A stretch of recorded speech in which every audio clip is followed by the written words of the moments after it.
Supreme कोर्टातील सुनावणीमुळे जिल्हा परिषदेच्या निवडणुका पुढे जाण्याची शक्यता, उपमुख्यमंत्री अजित पवारांचं वक्तव्य। मनसेसोबत आघाडी करण्याचा विषय नगण्य, स्थानिक पातळीवर आघाडी करण्याचे प्रदेशाध्यक्षांचे निर्देश, नाना पटोलेंची भूमिका, मनसेसोबतच्या युती संदर्भात काँग्रेसमध्ये विसंवाद असल्याची चर्चा। मंत्री पंकजा मुंडेंच्या पीएच्या डॉक्टर पत्नीची आत्महत्या, वरळीतील राहत्या घरी गौरी पालवेंनी घेतला गळफास, कौटुंबिक वादातून आत्महत्या झाल्याची प्राथमिक माहिती।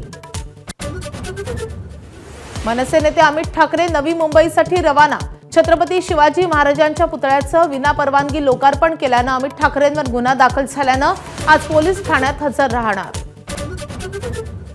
मुंबई लोकलनं प्रवास करणाऱ्या प्रवाशांना विमा कवच द्या, मराठी एकीकरण समितीची रेल्वेकडे मागणी।